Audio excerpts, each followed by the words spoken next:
El día 1 de mayo se inició, yo creo, una nueva etapa en el gobierno de Gustavo Petro, como todos vimos en esa manifestación tradicional que siempre se hace en Colombia, el Día de los Trabajadores. Gustavo Petro salió y dijo que iba a presentar la consulta, y la presentó, de hecho, que es un instrumento legal que existe para que sea utilizado pues por los presidentes cuando el Congreso, como sucedió, de hecho, obstruye, como él mismo lo ha dicho, las reformas, en este caso la reforma laboral.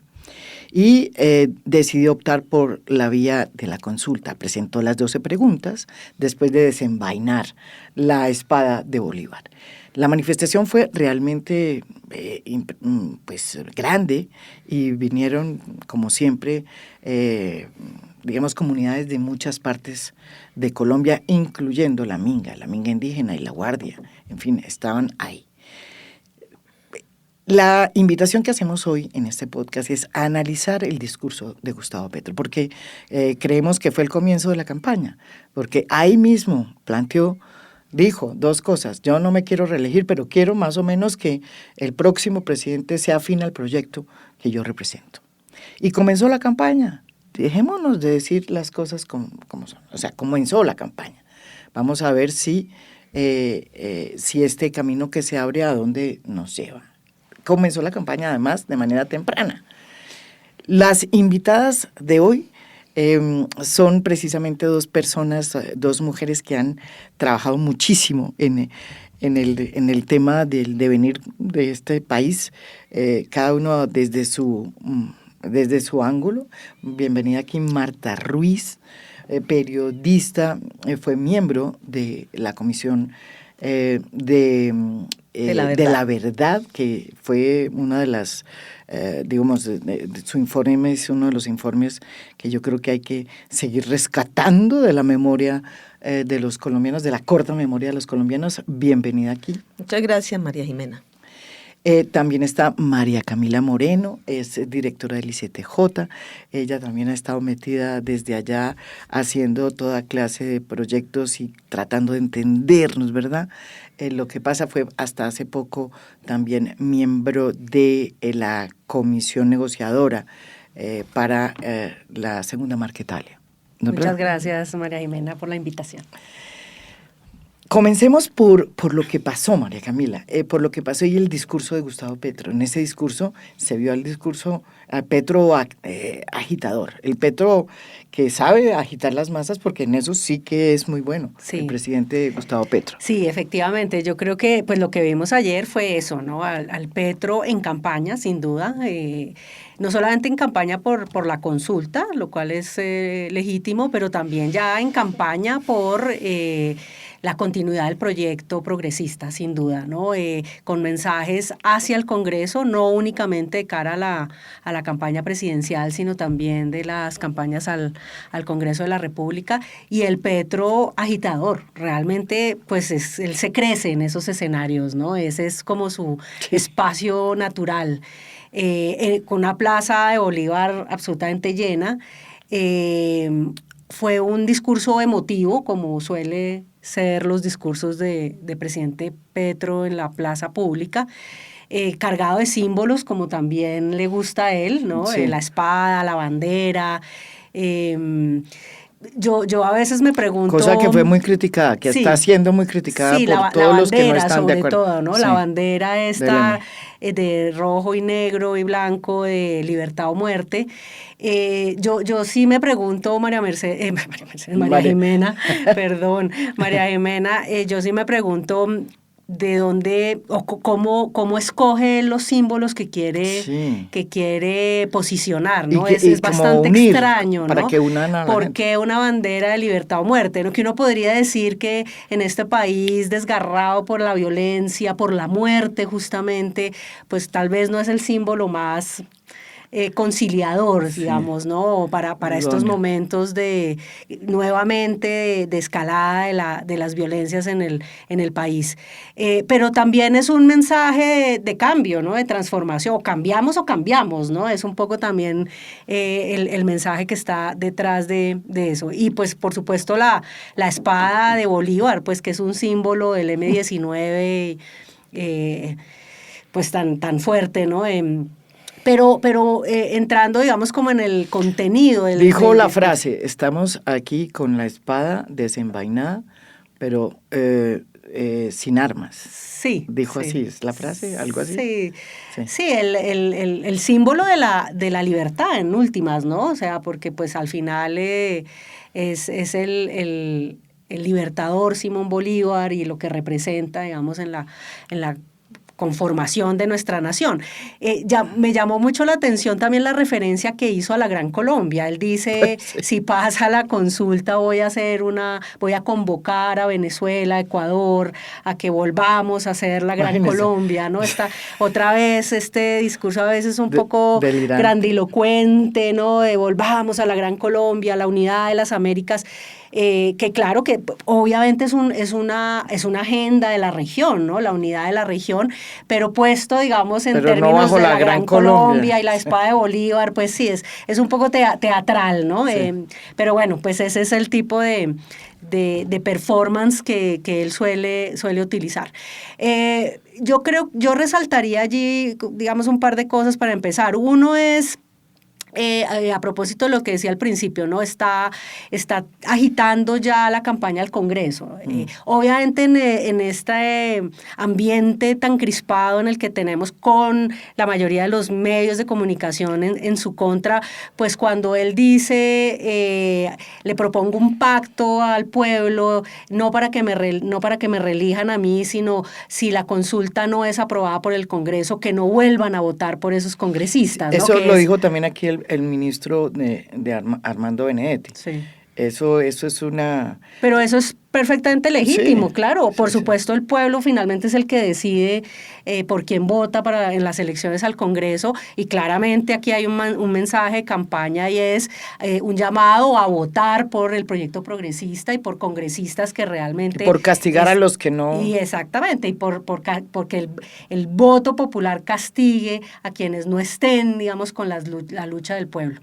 Que no significa que va a revocar el Congreso. Él primero lo dice, luego corrige, ¿no? Un poco en la exaltación del discurso, pero por supuesto, para los medios, digamos, el mensaje que queda es, va a revocar el Congreso. No, está haciendo un llamado que es completamente legítimo, y es, pues, el que no esté de acuerdo, pues el pueblo puede castigarlo con no votando por él, ¿no? Pero claramente es un mensaje de campaña al Congreso. Yo creo que es una apuesta arriesgada la que hace el presidente, empezar, digamos, desde ya la agitación electoral, sobre todo cuando no hay claridad de quién va a ser el candidato del proyecto progresista, ¿no? Entonces sigue estando muy centrado en la persona del presidente, ¿no? Pero finalmente quién va a retomar las banderas, ¿no? Entonces, sin esa claridad que tendrá que despejarse en los próximos meses, pues termina siendo arriesgado, ¿no? Entonces, porque sigue girando en torno a él, ¿no? Entonces, por eso el fantasma de la reelección y, ¿no?, todo eso que crispa tanto el ambiente. Pero bueno, vamos a ver qué pasa. Marta Ruiz, su primera, digamos, impresión sobre el discurso del presidente y además los simbolismos que trajo a la marcha. Sí. Bueno, lo primero que yo quiero decir es que yo sí creo que el Senado tiene un problema con esto, porque yo escuché tu podcast con Fincho Cepeda y yo creo que para los senadores va a ser muy difícil oponerse a esta consulta. Es que realmente lo que Petro dice es que ahí hay una fuerza social, nada más y nada menos que la clase trabajadora. Es decir, y ahí esto es una agenda de derechos. Y meterse a negar una agenda de derechos y una consulta por derechos, yo creo que es, a diferencia de otros referendos y otros plebiscitos, sí, sobre todo el referendo de Uribe, que era multitema, Esto es una agenda muy, muy neta de derechos. Entonces, no, yo creo que el evento de ayer es, primero que todo, es un mensaje al Senado, claramente. Y como dice María Camila, yo creo que ahí lo que está diciendo Petro es, aquí hay un bloqueo por vía del Congreso, entonces lo primero es cambiar el Congreso, y no está diciendo revocarlo, está diciendo en las próximas elecciones Voten hay que cambiar. sí. Sí, porque yo sí creo que todo lo de la consulta tiene un trasfondo, y es que Petro quiere controlar de alguna manera la agenda de la campaña. Es decir, la agenda de la campaña va a ser sobre reformas, pues si se traslada al tema de seguridad, que muchos apostaban que el tema de la campaña iba a ser seguridad, hasta ahora no lo veo tan claro, ¿sí? Digamos, poner la agenda de derechos y la agenda de las reformas como la agenda que gobierne y que eso decante también quiénes son los candidatos y quiénes son quienes encabezan eso. Entonces, eso me parece muy importante. Lo segundo es que yo creo que ya la idea de hacer concertación, acuerdos, aunque eso no se descarta, pues ya es sobre la base de que el gobierno de Petro entra pisando con la iniciativa. Entonces, cualquier acuerdo ya va a ser sobre la base de esta reforma. Entonces, ahí, y yo quiero señalar algo que no es del discurso, es que ayer mismo sabíamos en las encuestas que Petro mejoró en imagen. Es decir, sí, cualquier persona de cualquier partido sabe que en Colombia el respaldo de Petro, los votos que tiene Petro, que puede que no sean transferibles, pero hay una, y yo sí quiero decir algo que hablábamos alguna vez tú y yo por fuera de podcast, es que el país cambió. Es que esa agenda de derechos no es de Petro. Ahí hay una base social que viene trabajando hace décadas por unos derechos, y eso, con Petro, sin Petro, eso está ahí. Y eso a mí me parece muy importante, porque aquí hay sectores que piensan que Petro es un accidente de la historia. Petro, y que no nos gusta cómo habla y lo que dice. Y que después de 4 años volvemos a lo mismo. Todos empezamos a discutir de la espada, la bandera. No. Yo creo que aquí lo que hay es que ese señor, lo que demuestra es que pueden decir que es marihuanero, pueden decir que anda con las putas, lo que sea. Ese señor, hay una gente ahí que no le importa más nada sino esa agenda de derechos.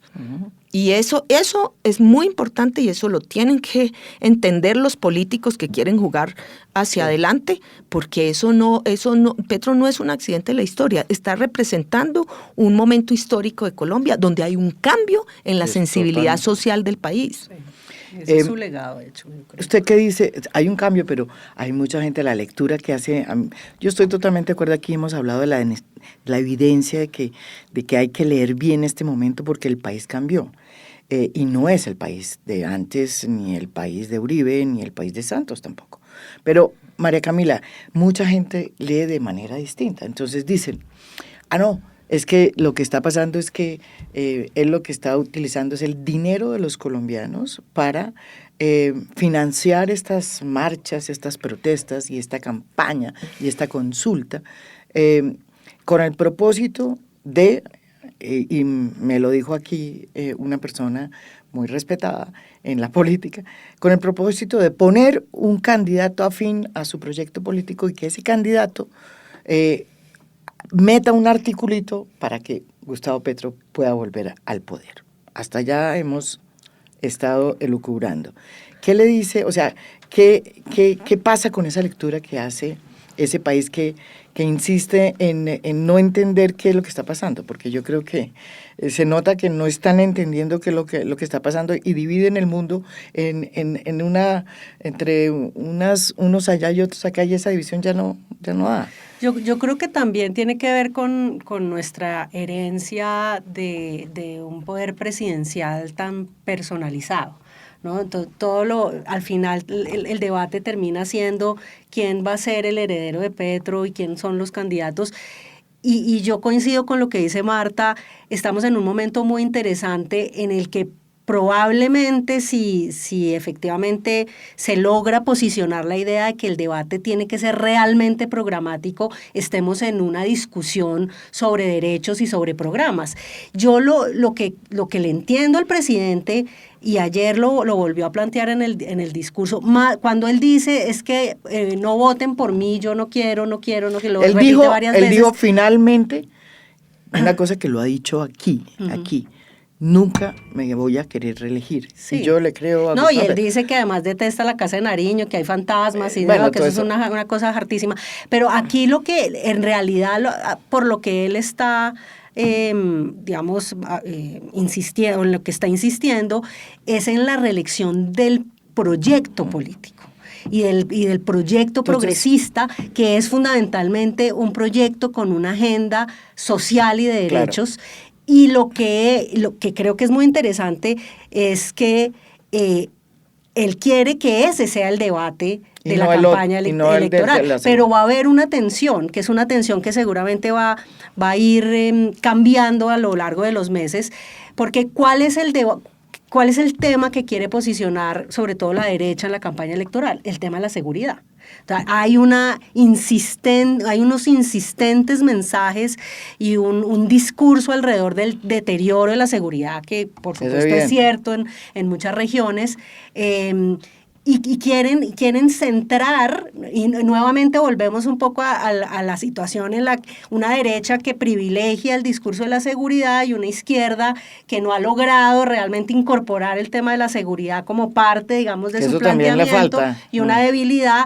Entonces, ahí vamos a estar entre una propuesta de un debate electoral centrado en lo programático, pero hacia los derechos, y por el otro lado, una derecha y unos partidos de oposición tratando de mover la agenda hacia la seguridad. Pero entonces vamos a la pregunta. A Gustavo Petro, por más de que le vaya bien en las encuestas, como le está yendo ahora, no le alcanza. Solamente con su candidato que salga o que sea escogido por el pacto histórico ampliado, que el que acaban de hacer, que es reducido realmente, que no es lo mismo que el pacto histórico con el que ganó, pueda imponer un candidato de su proyecto. Le toca hacer alianzas, claro, y le toca hacer una cosa que él no habla en su discurso. Por lo pronto no está hablando de ese discurso.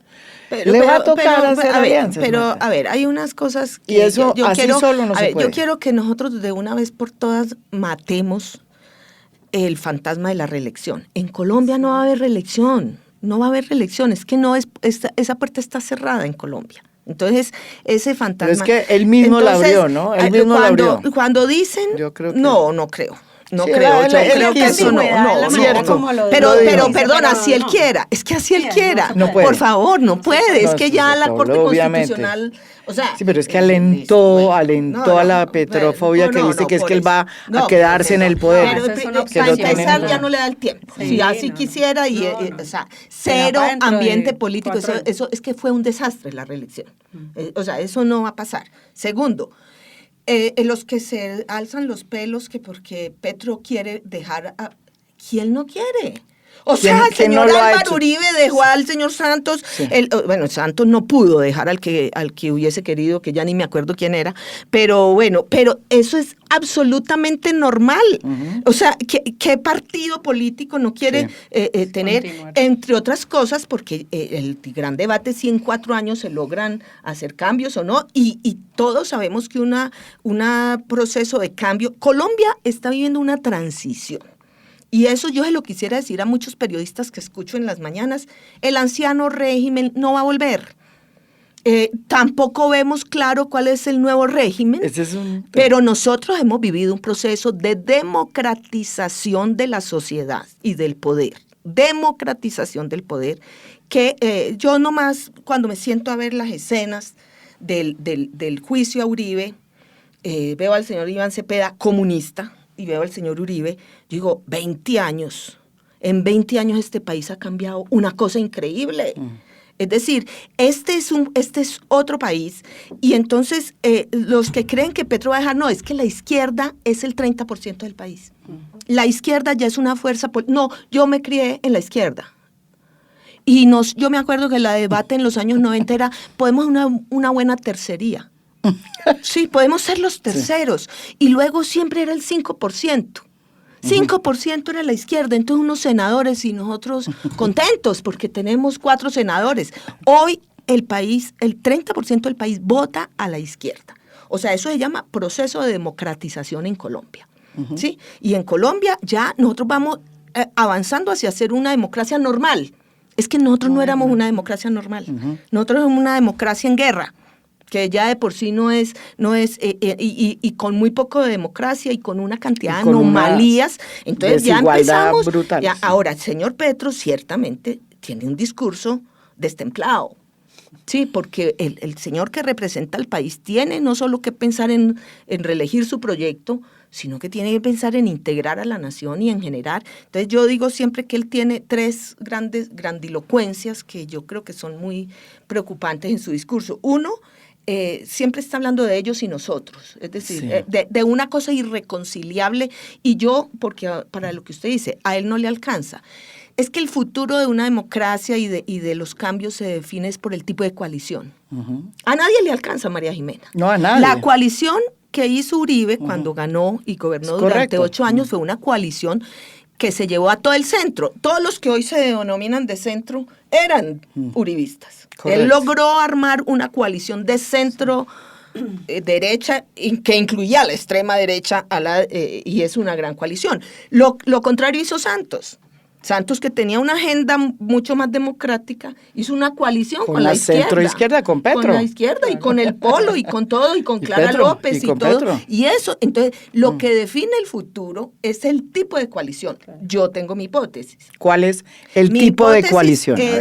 Es que Petro, que el fondo de Petro, del proyecto de Petro, es derrotar a los sectores oligárquicos. Y creo que lo que él va a aliarse no solo con los sectores sociales, que le dan una base, le dan la base, pues pero él se tiene que aliar con los Roy Barreras, con los Benedettis, ¿qué son? Son la clase política que, vuelvo y digo, en este país se nos olvida que el poder local... Sí. El poder local es el que elige el Congreso. Sí, claro. Puede que la presidencia se elige por razones más, ¿qué se llama? Filosóficas, pero el Congreso de la República se elige en el poder local, en los caciques locales. Ese es el papel de Benedetti. Mira también un poco como las contradicciones también, por lo menos en la forma, no me atrevería a decir que en el fondo. En el primer Consejo de Ministros televisado, el presidente Petro dijo, incluso le llamó la atención a varios de los ministros que estaban ahí por sectarios, ¿no? Y les dijo, incluso dijo, a los comunistas les dijo. Claro, había una comunista que estaba muy molesta con eso, que es la ministra de Trabajo. Que no estaba en el Consejo. Pero lo oyó. Claro. Pero que había concertado la reforma. Claro, él ahí dice en ese Consejo de Ministros, hace el llamado de que este no es un proyecto sectario y que el proyecto progresista no es solo un proyecto de izquierda, ¿no? Que varios ahí hicieron plop, o sea, sí, ¿cómo así esto en el lugar de equivocado? ¿Qué pasó aquí? Pero sí es un mensaje en el sentido de que de lo que habla Marta, y es, por supuesto, él sabe que solo con la izquierda no va a lograr sostener el proyecto progresista. Por eso cada vez más, en algunos escenarios, él tiene un discurso más incluyente, ¿no? De llamar a las fuerzas progresistas, que no necesariamente tienen que ser de la izquierda radical, para mantener, digamos, o mantener la posibilidad de la continuidad. Pero al mismo tiempo, con estos discursos en plaza pública, como dice Marta también, pues terminan siendo discursos muy polarizantes de ellos y nosotros. Entonces, ahí es donde uno dice, bueno, claro, obviamente uno entiende que el sentido de la agitación política es ampliar la base del, digamos, popular del apoyo a Petro, pero eso no es suficiente. Puede ser suficiente para ganar el Congreso, pero no es suficiente para pasar a segunda vuelta. Para pasar a segunda vuelta. Necesita hacer pactos Entonces, con partidos políticos afines pero entonces a una agenda de derechos. Exacto. Entonces voy a un escenario hipotético, porque obviamente pues no podemos hacer más. Roy Barreras, ustedes lo nombraron. Roy Barreras trabajó en el gobierno de Petro desde el inicio porque fue... Trabaja con el de Uribe Bueno, también, trabaja, ¿no? bueno... Hasta dentro de 20 días trabaja todavía. Exacto, trabaja como embajador ante el Reino Unido. Muy bien, todo eso todos lo sabemos. Él ha sido uribista, ha sido santista. Gracias a él se pasó, en el fondo, con la ayuda de otros también, el acuerdo de paz por el Congreso y por La Habana también. Para la paz, Él ha sido un protagonista de la paz, eso estamos de acuerdo. Y ahora aterrizó antes con Benedetti en la campaña de Gustavo Petro, en esta cosa que dice Marta, que hay que ganar con los partidos o con por lo menos representantes poder de los local. partidos, de los clanes políticos regionales, en fin, del poder local. Muy bien. Entonces, pregunto, si el señor Roy Barreras entra en esta, digamos, baraja de posibles candidatos, ¿es un candidato interesante? ¿Es un candidato que va a aceptar esta presunta nueva coalición que está montando Gustavo Petro, o más bien va a seguir siendo lo que muchos dicen, un candidato como Gustavo Bolívar, que además se probó ya en la candidatura a la alcaldía de Bogotá? Pero eso no quiere decir 500 nada, mil. María Jimena, porque Petro también había perdido, llevaba 5 candidaturas perdiendo. La primera vez que lanzó a la alcaldía de Bogotá sacó 5.000 votos. Pero yo creo que Roy es un político muy político en todo el sentido de la palabra. Su vida política lo ha demostrado, se mueve, digamos, como pez en el agua. Es un gran... Y es un operador político también, lo vimos en el Congreso. Así se le dicen a los clientelistas ahora. Pero yo creo que es alguien hábil, digamos, sin duda, en la política. Pero también creo que es un político afín a una agenda de derechos, sin duda. Y, por supuesto, siempre lo ha sido un aliado de la paz y un comprometido con la paz. Creo que tiene la facilidad de tejer puentes entre sectores, digamos, diversos. Yo creo que lee muy bien el momento político del país. Yo creo que tal vez es de los políticos que puede ser más consciente de ese cambio de la democracia colombiana, de ese cambio, de esa transición política, y yo creo que por esas razones puede ser un candidato interesante, que pueda tener el respaldo, digamos, de las bases más petristas, pero al mismo tiempo de sectores más de centro, que se puedan alinear en una agenda de transformaciones sociales y de derechos, o a continuar más bien una agenda de transformaciones sociales y de derechos y de paz. Entonces yo creo que puede ser. Sí, yo primero que todo pienso que Roy Barreras tiene una cosa maravillosa, es que es súper inteligente.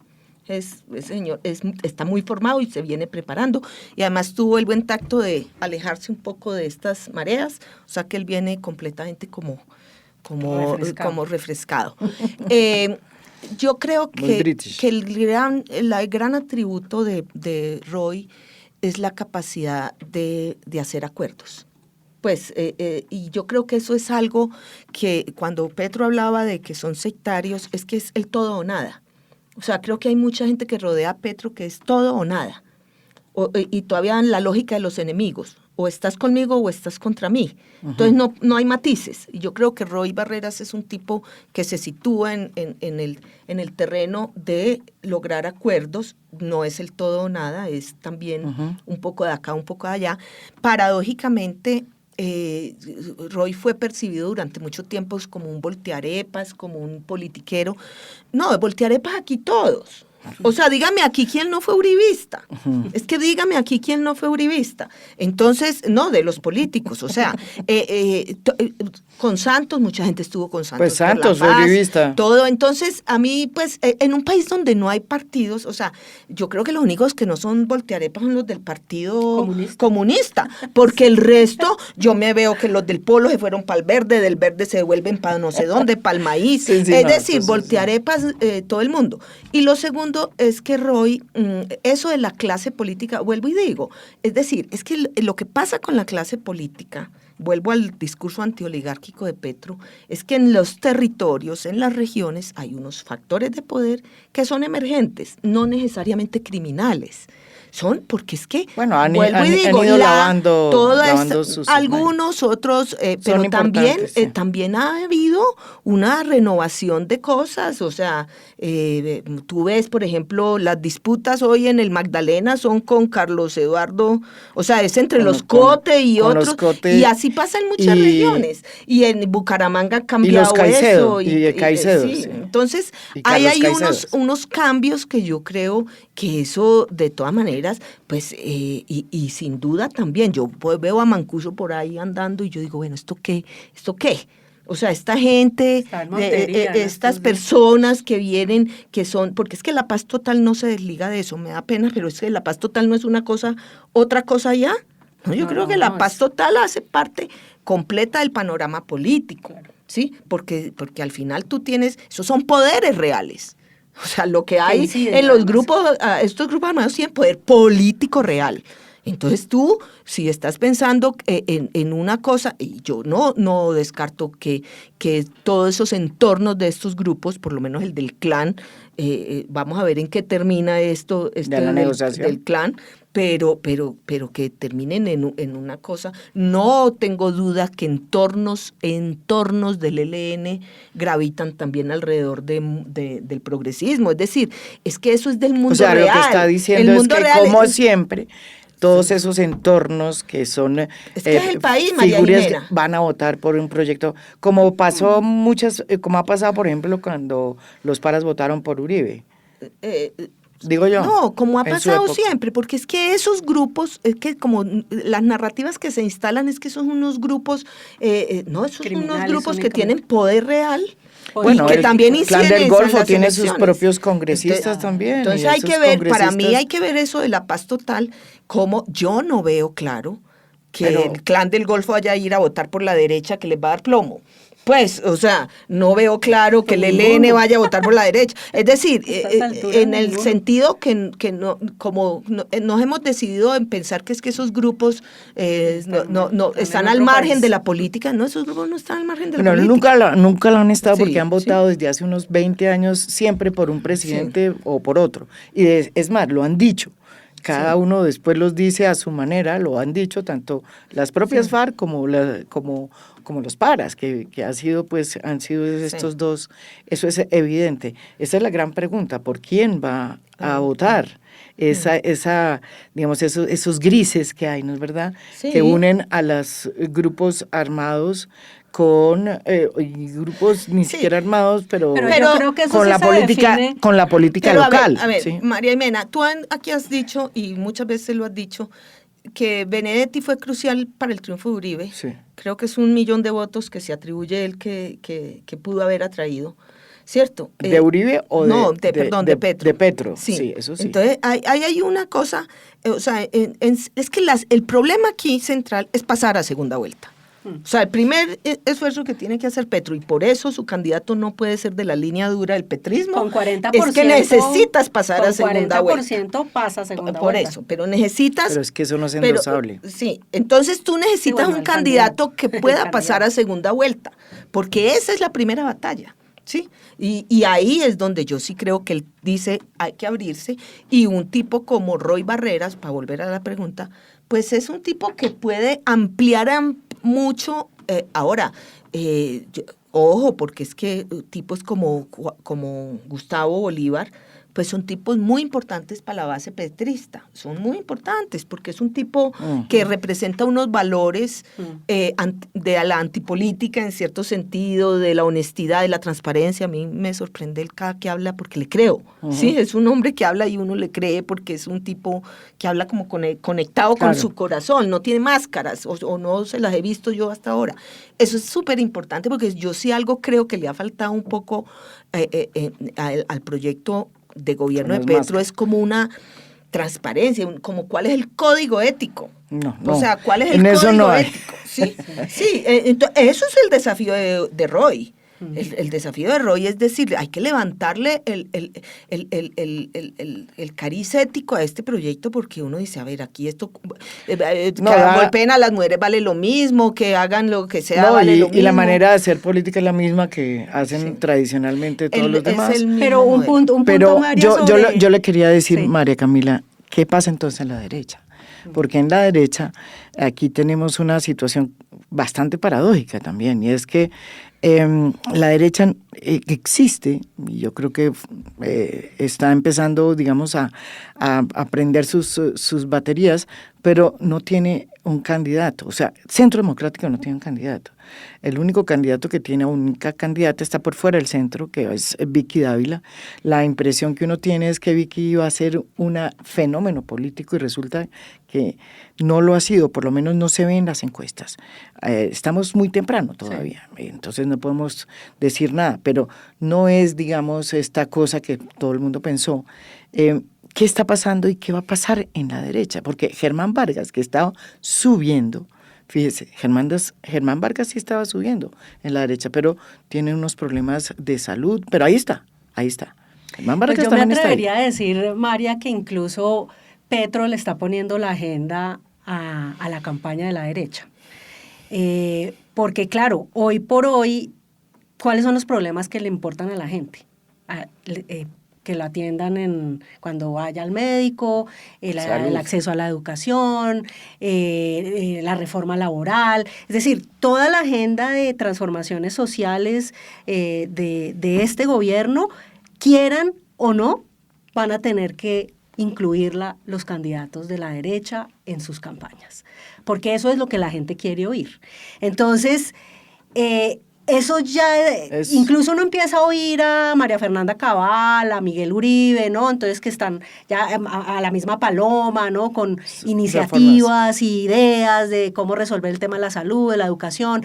Ellos quisieran, por lo menos algunos sectores, que nuevamente el debate fuera entre paz y guerra. Yo sí creo que ahí sigue habiendo una tendencia muy fuerte y por eso le suben el tono a lo que está pasando en las regiones y el deterioro de la seguridad. Ahí también, desde mi punto de vista, me parece que el presidente es ambiguo, porque el presidente sabe que así él quiera que la campaña se centre sobre todo en los temas sociales, necesariamente tiene que moverse también en el terreno del debate sobre la seguridad, y por eso él mismo le ha subido el tono al tema y pone a un ministro de defensa como Eso para mí ha sido un retroceso. Pero absolutamente, o sea, yo creo que nos retrocedimos 20 años, pero también entiendo la lógica política que hay detrás. Digamos, no le puede entregar a la derecha el tema de la seguridad, únicamente pues que sea la derecha la que tenga el tema de seguridad, y por eso se mueve, pero se mueve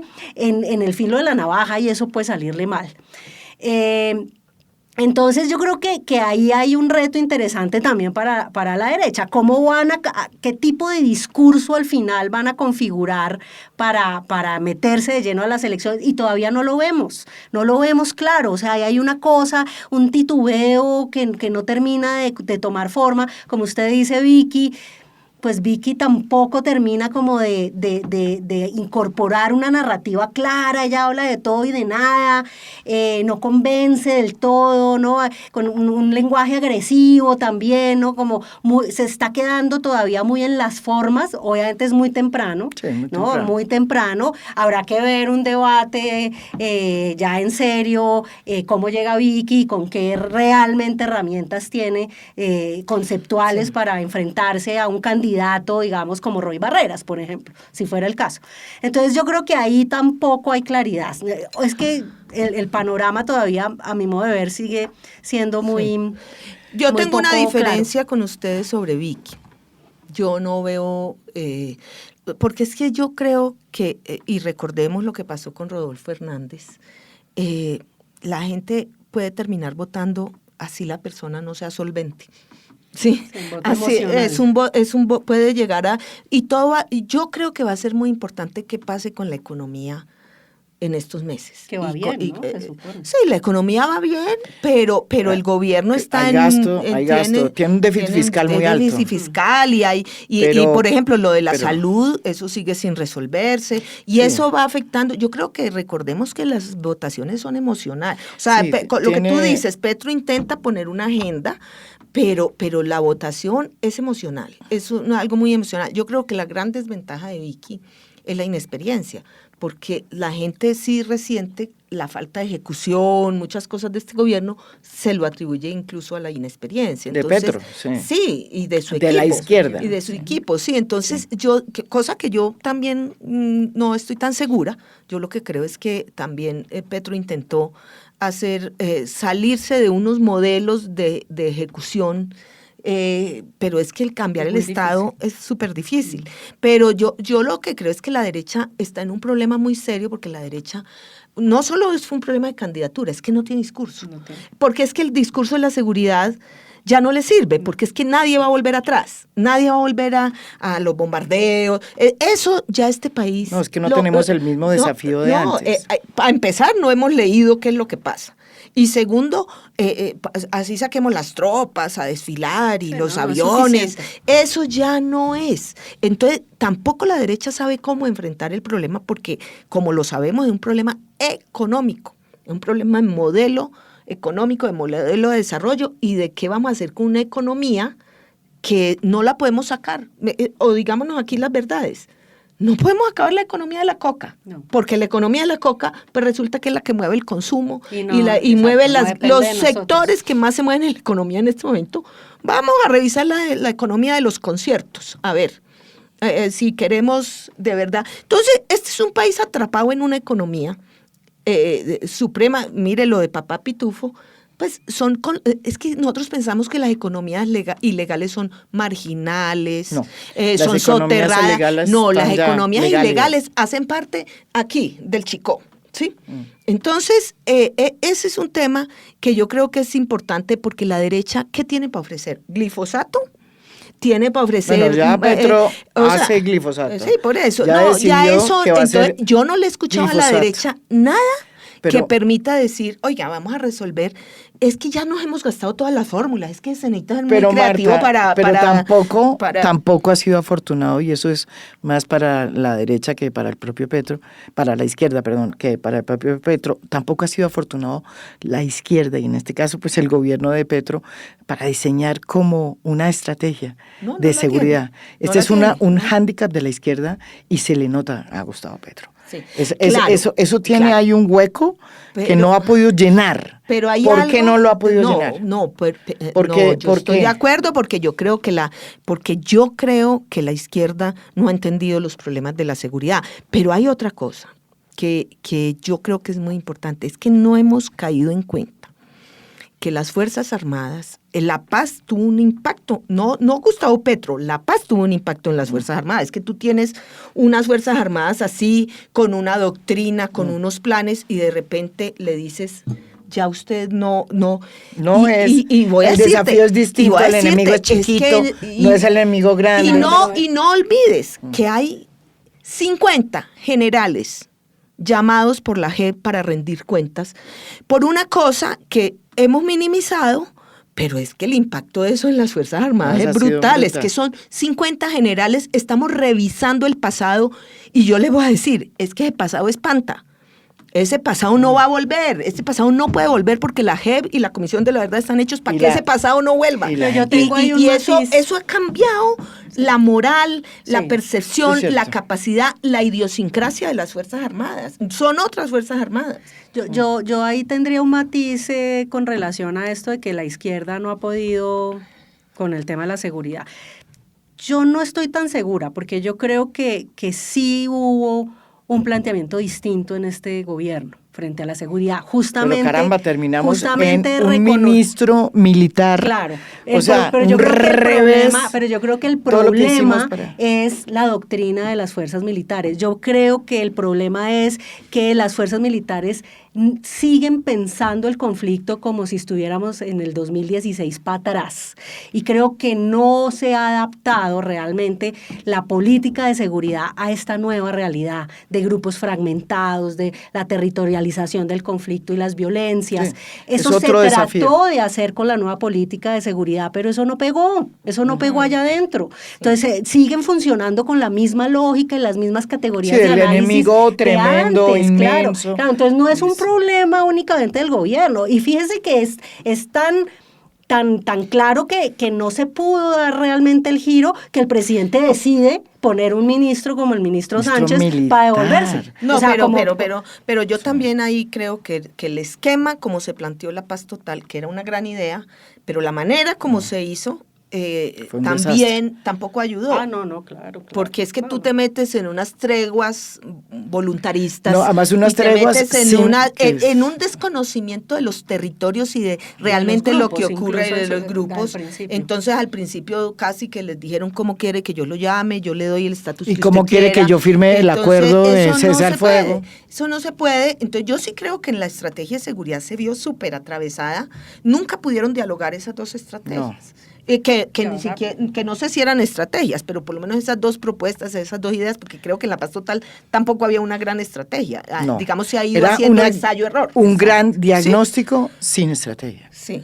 Porque obviamente todos queremos la paz total, pero ¿quién no? Pero el diagnóstico Pero acertado, dicho esto, hay que reconocer que no es una transición fácil.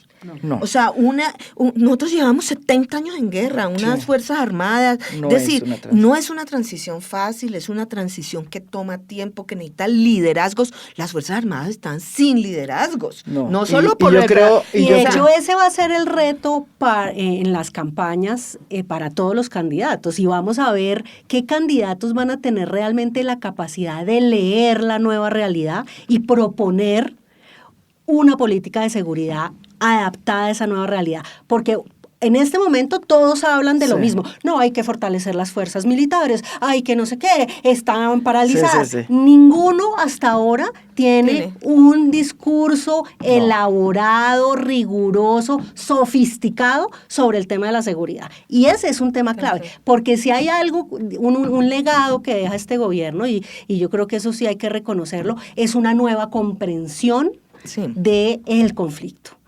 y de lo que significa la paz para ese nuevo contexto. Y el fin de la lucha armada, y la como pregunta dice Gustavo por la Petro. seguridad, por lo menos. No, y de los territorios, porque es que nosotros, yo vivo aterrada y creo que el paso por la comisión me sirvió mucho, es realmente... No, es que estos territorios, es que cada territorio es un mundo aparte. Y volviendo a nuestro ministro de Defensa, ese bellísimo documental sobre el rescate de los niños, pues uno se da cuenta que los soldados tienen la mejor voluntad, son unos guapos, lo que quieras, pero ¿qué hacen en una selva? Ellos no dialogan con la selva. Quienes dialogan con la selva son los indígenas. El mayor rubio. Y tú te subes a otros territorios y vas al desierto y resulta que en el desierto necesitas otra cosa y en el Pacífico necesitas... O sea, mientras nosotros no entendamos que el tema territorial aquí, que no es solo de geografía, es también de las comunidades y de cómo funcionan los pueblos indígenas y los pueblos negros, eso es vital para la seguridad y para la paz. Es decir, yo por eso sí soy una convencida de la paz territorial y de los procesos más localizados, porque es una cosa, es una frontera.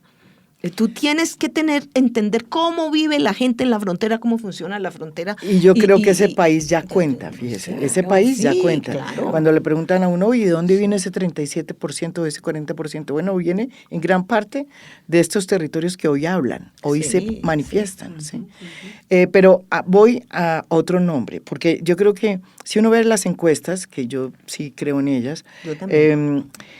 La mayor cantidad de votos que están ahí, que votarían, digámoslo así, potencial de sufragantes, no está en la derecha, no está en la izquierda, está en el centro. Y allí quiero preguntar por dos figuras que les va muy bien, sobre todo a la primera. Le está yendo Fajardo. muy bien a Sergio Fajardo. Ese es el que más se mantiene en las encuestas. Ahora, todo el mundo dice lo de siempre, ¿no? A Sergio siempre le ha pasado eso. Es más, iba más alto hace 4 años en las encuestas. Solo que cuando comienza la campaña las cosas van cambiando para él. Pregunto, Sergio Fajardo, hablando de personas que quieren volver, Belisario Betancur me acuerdo que hizo 4 veces, a la quinta llegó a ser Álvaro presidente. Gómez, ¿cuántas Álvaro veces y no lo Gómez, logró? y no lo logró, ¿sí? O sea, tantas cosas que pasan en la política y esta sería su quinta, creo, su quinta vez. Sergio Fajardo. Marta. Bueno, yo No, creo qué que, marca. no, yo creo que Sergio Fajardo tiene muchas posibilidades de jugar y de pasar a una segunda vuelta. Depende cómo juegue las cartas. O sea, es como él tiene unas cartas muy buenas Sí, y depende las cómo tiene las muy juegue. buenas. ¿Sí? Tiene experiencia, cosa que es buena.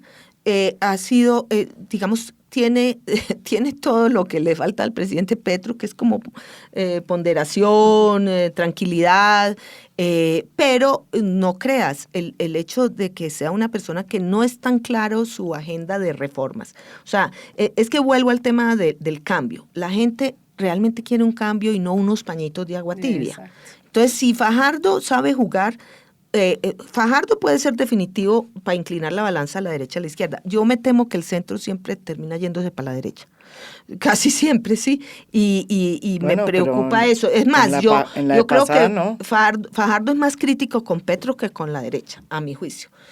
Yo lo aprecio mucho, lo respeto mucho, creo que sería un gran presidente, pero no sé cómo va a jugar sus cartas electorales y creo pero sí creo que el centro es el que define en Colombia. Yo Como- creo además que hay sectores de la sociedad que están, y digo sectores porque tampoco creo que sea algo totalmente, digamos, generalizado, pero sí creo que hay sectores importantes de la sociedad que pesan en las elecciones, que están cansadas de la polarización entre la derecha y la izquierda. Entonces, una opción de centro siempre va a ser interesante para esos sectores, ¿no? Algo que no sea tan estridente, como dice Marta, con un discurso más ponderado, más calmado, pero también creo que justamente porque hoy hay una agenda mucho más clara hacia las transformaciones sociales, que un discurso demasiado ponderado no da. O sea, yo creo que tiene que tomar posición. O sea, si Sergio Fajardo quiere ser realmente una tercería que juegue fuerte, tiene que tomar posición frente a la agenda de derechos y tener un discurso mucho más arriesgado y mucho más contundente, porque a él se le percibe como, sí, como un discurso medio baboso, digamos, ¿no? Como que ni sí ni no, y tal vez sí, ¿no? Que son todos los chistes que le hacen a él, que sí, pero no, pero de pronto. Yo creo que ese es su debilidad. Si él incorpora un discurso claro y una apuesta clara, yo creo que puede jugar. Claudia López. No, pero quiero agregar otra cosa de Fajardo.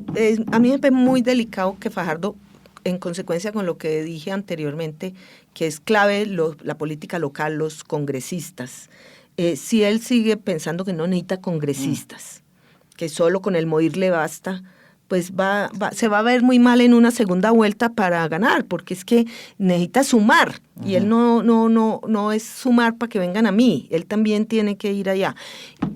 Claudia, a ver, usted diga de Claudia. Yo no sé. Pues yo creo que Claudia... Hablando del centro, ¿no? Claudia genera anticuerpos, muchos.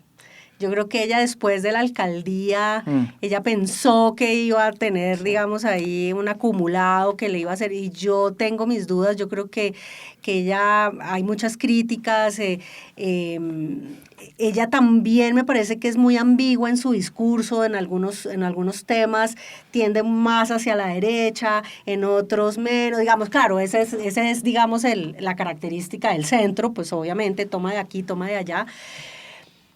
No sé, ella pues es vehemente, ¿no?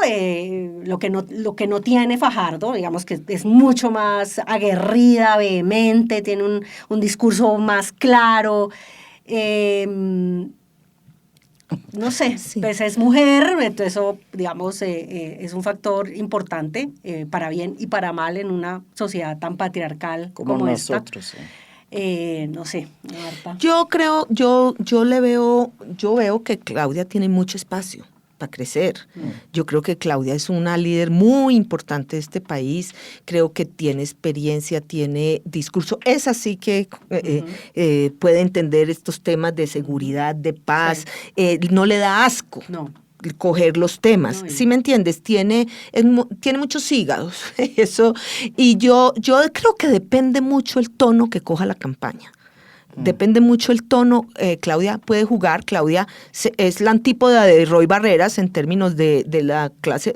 Claudia tiene mucho de outsider y eso, a pesar de que ha hecho ya política, eso le ayuda mucho. Menos que Vicky, ¿no? Menos que Vicky, ya sí. Hoy. Pero yo sí siento, yo creo que Claudia, lo que pasa es que es muy difícil hablar de Claudia porque yo creo que Claudia adrede no está lanzada en la campaña todavía. Pues ya empezó. Está yendo. Está en las redes. Sí, pero ella capas. estuvo silenciosa en muchos temas y en muchos momentos guardándose, y yo creo que eso es inteligente, porque todos sabemos que estas carreras presidenciales son de largo aliento, pero Claudia claramente se ha ido quedando muy sola, pues sus escuderos en el Partido Verde, Ariel Ávila, Sanguino, se fueron para donde Petro. Entonces, a mí me parece muy difícil. Esa pelea entre Petro y ella fue abrirse dura. Ahora, todas esas peleas, en las política, peleas tienen solución.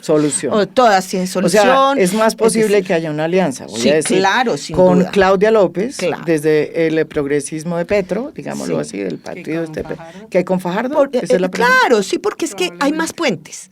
Es que entre Claudia y Petro hay más puentes, hay más. De hecho, Claudia ya apoyó a Petro una vez y se pueden haber dicho. Mire, eso es como los matrimonios. Uno se dice cosas horribles y al final se besuquea, ¿cierto? Bueno, entonces, o se separa, o se divorcia. Sí, pero Fajardo nunca quiso apoyar a Petro. Yo creo que esa ya es una pelea más distancia y bueno, y el señor Jorge Robledo jamás va a apoyar a Petro. Es decir, ahí hay una cosa que Claudia, yo creo que no. Claudia tiene una cosa a su favor y es que moviliza a los jóvenes, ¿no? Y esta... Claudia es una mujer muy interesante. Y está, digamos, como por lo menos en inicio de campaña haciendo más énfasis en redes sociales, ¿no? Hay cosas pues que a uno pues no pueden que no le gusten, pero hay mucha gente que le gusta, digamos, esta cosa muy activa está haciendo de youtuber, de no sé qué. Pero a mí no me parece mal. Eso arrastra gente, mucha gente, pues que la gente que está en ese mundo. Me parece que está haciendo eso es interesante. Está metiéndose por una beta muy Claudia se ha formado, ha estudiado. O sea, yo la admiro, la verdad la admiro. Me parece una líder muy valiosa para este país que no podemos tampoco, porque es que también. Y yo sí. No, sí, porque en las encuestas no está subiendo el 5 o el 6. Y yo Uribe estaba, o sea, solamente para decir algo, cuando un año antes de la campaña que ganó Uribe, pues. Estaba en el 2%. Estaba en el 2%. Y en diciembre estaba el 5%. O sea, fue después que se disparó de esta manera. Sí. No, y yo de todas maneras siento que estamos todavía con mucho camino para recorrer pero yo creo que esto va a ser pronto, ¿no? Yo creo que en unos 2 meses esto ya empieza a decantarse. Yo creo que va a depender la consulta. O sea, es que esperemos, si se pierde la consulta y no se... Esos son golpes. Yo digo acá, se tiene hasta septiembre, ¿no? Es que es muy probable que pierda la consulta, pero igual si pierde, el Congreso tiene un mes. El Congreso tiene un mes. Un mes. El Senado tiene un mes para poder dar un concepto favorable o negativo. Y después hay 3 meses para que se haga la consulta. Y tiene, para que sea la consulta, tiene que tener casi que 14 millones de votos. Entonces, lo más probable, digamos, haciendo es que no la gane, pero si pone 8 o 10. Pero es que fíjese, es un aporte para pavimentar la campaña del 26. Sí, es un gana-gana. Con sello y gana. No, yo no estoy de acuerdo. Yo sí creo, y lo digo por lo siguiente. Yo sí creo que esto es una apuesta dura, y si pierdes. No, como el plebiscito, miren, el plebiscito se perdió por nada, pero se perdió. Pero de cara a la campaña, o sea, si logra los 13,5 millones, Pues, pero mejor dicho, mire lo que dice pero Marta, que es volando. cierto. Pero sí, y después Santos perdió las elecciones. Claro, bueno, sí, pero era también otro momento. Pero si no llega a los 13,5 millones, pero saca 9, saca 10, saca 8, ese es un case para las elecciones brutal. No, pero es que pero es que él ya tiene esos votos, o sea, él fue elegido eso, con 10, creo. Con eso pasa segunda vuelta. No, esta es una apuesta de jugador duro. Esto es ganar o perder. Que me da pena, pero eso es así. Mire, yo recuerdo cuando el señor Uribe, en la cúspide de su popularidad, hizo un referendo que perdió, que no logró, a los 2 años. Y eso le implicó a él cambiar completamente su estrategia de gobierno. Y se quedó en el completamente. Metió el articulito, Sí, todo. No, eso es cierto. Tiene un efecto político. Vamos a ver cuál va a ser Esto no es ganar con 10 votos, no, con 10 millones de votos, no. Le toca poner 14 casi. Sí, no, porque imagínese. Vamos a ver si eso usted. Pero yo sí creo que si saca 10, 9... No, o sea, por eso es digo, un entonces va jugador a depender fuerte mucho también qué pase con la consulta, porque como dijimos al principio de esta charla, que creo que ya estamos finalizando, es que al principio dijimos, el señor Petro con la consulta nos puso ya de cara a las elecciones. Sí. Entonces, si gana o si pierde, eso va a ser determinante, creo yo, para el tono que coja la campaña. Para el tono, sí. Para el tono, es decir, yo quiero ver que Petro no alcance los votos para ver qué pasa con Claudia López y con Fajardo. ¿Sí me entiendes? Ahí va a haber a él le tocaría agachar un poco su cabeza y irse a buscar a estos otros sectores también. Sí, o sea, o radicaliza el discurso, ¿no? Y entonces se dedica a movilizar más y a agitar más. O sea, están las dos posibilidades. Sí. Bueno, en todo caso les agradezco mucho y espero que este sea uno de varios podcasts de análisis electoral, porque yo creo que hay que aprender a leer este país hay que entender qué es lo que está sucediendo. Este no es el mismo país de hace 4 años, ni de hace 2, cuando ganó el presidente Gustavo Petro, ni de hace 10, ni de hace antes, tan tiempo antes, cuando estaba el gobierno del presidente Álvaro Uribe. Entonces, eso es lo interesante, este país sí está cambiando. Bueno, hay una transición. Unas aguas que cambian y unas aguas que permanecen. Siempre estamos en el juego pero es que antes no cambiaban ni las aguas.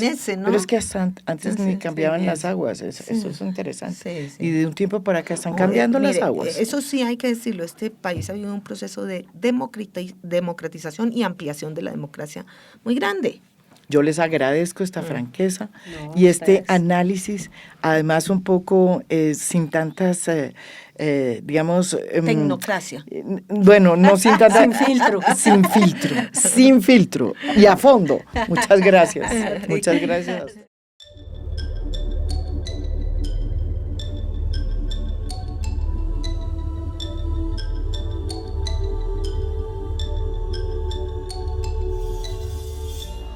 A Fondo es un podcast producido por Mafialand. Producción general, Beatriz Acevedo. Producción de audio, Daniel Chávez Mora. Música original del maestro Óscar Acevedo. Nos pueden escuchar también en mi canal de YouTube. Gracias por escuchar. Soy María Jimena Duzán.